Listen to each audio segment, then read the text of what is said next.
வணக்கம், நல்லா இருக்கீங்களா? நான் லக்ஷ்மி ராய். இது கிரீன்ஸ் கவுன்சிலிங். மனசு விட்டு பேசுறதுக்கு எனக்கு யாருமே இல்லை. பேச்சு துணைக்கு கூட எனக்கு யாரும் இல்லை.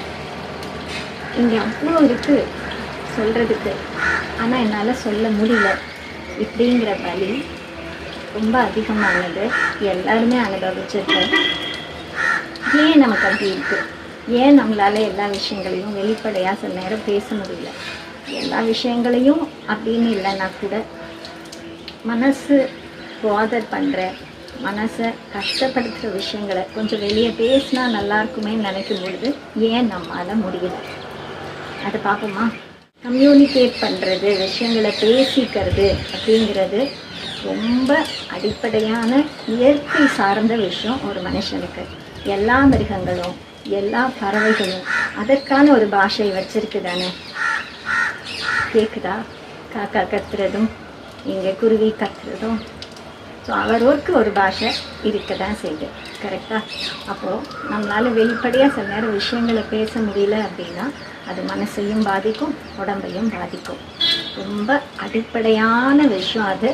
கம்யூனிகேட் பண்ணணும், விஷயங்களை பகிர்ந்துக்கணும், ஷேர் பண்ணணும்னு ஆன்லைனில் ஈஸியாக போட்டுருவாங்க, வாட்ஸ்அப்பில் ஈஸியாக மெசேஜ் அனுப்பிடுவாங்க. ஆனால் நேரடியாக வரும்பொழுது இல்லை மனசார ஒரு விஷயம் பேசணும் அப்படின்னு நினைக்கும் பொழுது வாயிலிருந்து ஒரு வார்த்தை கூட வராது. நமக்கு ஏன் அப்படி இருக்கு? நம்மளால ஏன் வெளிப்படையா பேச முடியலங்கிறதுக்கு சில காரணங்கள் இருக்கு. அதுல இதா யோசிச்சோம் அப்படின்னா, நம்ம வெளிப்படையா சில விஷயங்களை எல்லாம் சொல்லிட்டோம் அப்படின்னா, நம்மளுடைய எண்ணங்களை சொல்லிட்டோம் அப்படின்னா, நம்மளுடைய அபிப்பிராயங்கள் எது அது அப்படின்னு சொல்லிட்டோம் அப்படின்னா நம்மள ஜட்ஜ் பண்ணிடுவாங்களோ, இவங்க இப்படித்தான் அப்படின்னு சொல்லிடுவாங்களோ அப்படிங்கிற பயமா இருக்கலாம். அடுத்து பாத்தீங்கன்னா குற்ற உணர்ச்சி, ஒரு கில்ட். ஏற்கனவே எல்லாரும் அவரோட பிரச்சனைன்னு சுத்திட்டு இருக்காங்க, இதுல நம்ம வேற அவங்க கிட்ட சொல்லி அவங்களை இன்னும் கஷ்டப்படுத்தலாம் அப்படிங்கிற ஒரு எண்ணமா இருக்கலாம். மூணாவது பாத்தீங்கன்னா ஒரு ரெஸ்ட்லெஸ்னஸ், ஒரு படபடப்பு. சொன்னா நான் அப்பவே சொன்னேன், இப்பவே சொன்னேன் அப்படின்னு அதை நம்ம மேல திருப்பி விட்டுடுவாங்களோ, இப்படி இருக்காது அப்படி இருக்காத நம்மள நிறைய மாற சொல்லுவாங்களோ, சொல்லலாமா அப்படிங்கிற நிறைய டவுட்ஸ். ஒரு ஓவர்வெல்மிங்கா எனக்கு முடியல, இவங்க கிட்ட சொல்லி இவங்க திருப்பி நம்மள நிறைய ப்ரெஷர் போட்டுருவாங்களோ அப்படிங்கிற எண்ணமா இருக்கலாம். சோ நீங்க ஒருத்தர் டச் பண்ணுவாங்க, இல்ல எனக்கு ஒரு குற்ற உணர்ச்சியா இருக்கு, இல்ல என்ன நிறைய மாற சொல்லுவாங்க, இப்படிங்கிற எண்ணத்தெல்லாம் தாண்டி சில முக்கியமான காரணங்களும் இருக்கு. என்னது? என்னதான் நான் மனசு விட்டு சொன்னாலும் அவங்களுக்கு என்ன அதை பத்தி ஏதாவது அக்கறை காட்ட போறாங்களா என்ன? கண்டிப்பா இல்ல. உனக்கு வேற வேலை இல்ல அப்படின்னு அதை ஒரு சிரமப்படுத்திட்டு அங்க ஒண்ணும் இல்ல பெருசா அப்படின்னு கண்டுக்காம போயிடுவாங்க அப்படிங்கிற எண்ணமா இருக்கலாம். சோ இந்த மாதிரியான அனுபவங்கள் நிறைய வரும் பொழுது அடுத்து என்ன ஆகும்? ஏன் பேச மாட்டோம் அப்படின்னா நம்பிக்கையே போயிடும். அந்த ட்ரஸ்ட நம்ம லூஸ் பண்ணிடுவோம்.